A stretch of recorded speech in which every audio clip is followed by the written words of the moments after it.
I'm hungry. It's time to eat. And I'm gonna take you guys with me on a journey of cooking the most perfect New York strip. Now, don't get me wrong, I'm not some grill master, okay? And I don't wanna hear any of the Hyde, but you did this wrong, and Hyde, you did that wrong. No, listen, today we're cooking this my way. I'm making it up as I go, but it's gonna be the perfect one ever, all right? So check it out.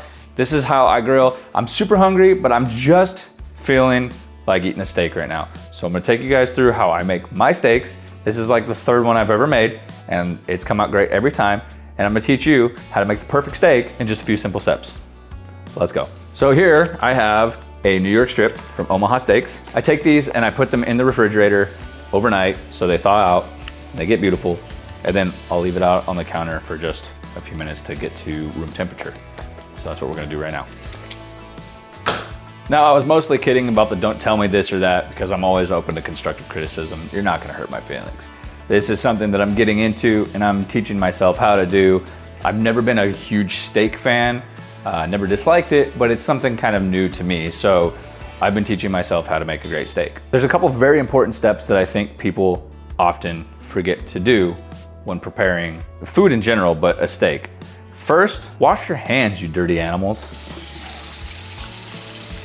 That includes soap and water.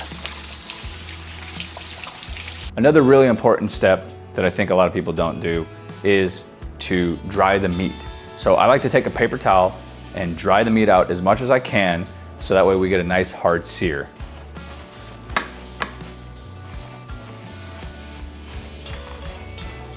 Next, we're gonna add our 3 ingredients: salt, garlic powder,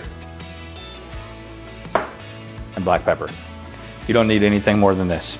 It's a crime to do any more or less. I like to salt mine up lightly. I'm not a big salt fan, so I'll put a little bit of salt, a lot of black pepper,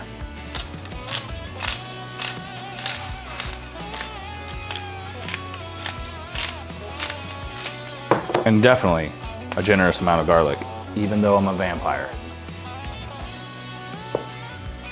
Make sure to repeat this on the other side. And do not forget sides.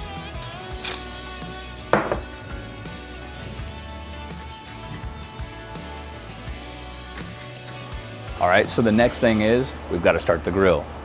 Turn on your propane and kick this baby on. It is highly important that you turn on your grill and get it as hot as possible. A lot of people make the mistake of throwing the steak on there and turning the heat down, but this is only good if you want to cook the internal temperature of the steak and get something more of like a well done. In this case, because I like mine to be a little bit more on the medium rare to rare side, you're gonna heat up the grill and you're gonna sear it. If you don't hear that, you're doing it wrong. So once this reaches the highest temperature, which is around 550, 600 degrees on here, we'll go ahead and drop the steak on and I'll show you guys what I'm talking about. Once we've reached that desired temperature, which we're sitting at about 600 right now, we're gonna open this guy up. You're gonna feel that heat. And from here, we're gonna take this, and I like to put it on horizontally. Listen for that sizzle. We're gonna leave that on here horizontally for about 2 minutes. So after a couple minutes, we're gonna come over here and we're gonna check for these grill marks. We got these nice grill marks on here, as you can see. So we're gonna actually just turn it about 45 degrees. Check out that grill mark, look at that. Beautiful. We're gonna flip it over and we're gonna do the exact same thing on the other side.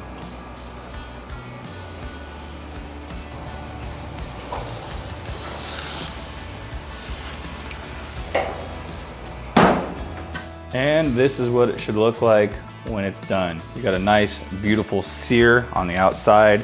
You can see the juices are rendering. That's what you want to see. That is beautifully cooked. Keep in mind, you want to give this about 5 minutes to rest. It is going to carry over about 10 degrees. So usually if you have a meat thermometer, you want to pull it off somewhere around the 110 to 115 degree range, because for medium rare, you want it about 120. I don't have a meat thermometer right now, so I'm just kind of doing it by the few times I've practiced and done repetition with this. So it's just kind of an educated or uneducated guess, but that's what it should look like. Give it 5 minutes to rest and then you can cut into it and enjoy. Now that we've let it rest for about 5 minutes, we're gonna go ahead and cut into this. That juice is just pouring out of there right now. And then look at that, beautiful. A little over a medium rare, but that's because this steak is a little thinner than my normal ones. Let's try this out and see. So delicious.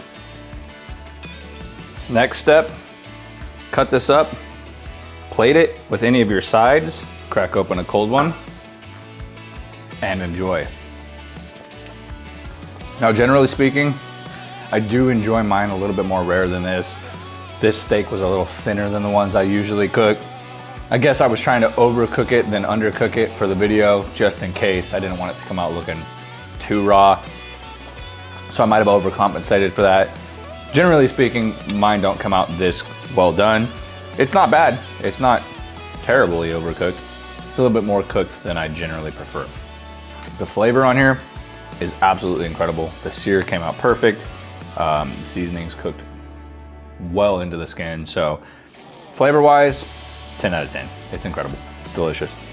I would love to see if you guys try this, what your thoughts are. You can always try to cook it a little less time. I was doing about 2 to 2.5 minutes per turn on each side, giving you about 10 minutes of cook. I think with a steak of this thickness, probably could have gone about 2 minutes less and it would have been absolutely perfect. So always trust your gut and your instincts, even if you're filming a video. Let me know what you guys think. If you guys enjoy this kind of content, leave a comment down below. Click that like, the subscribe, and that join button to help us continue to create more content.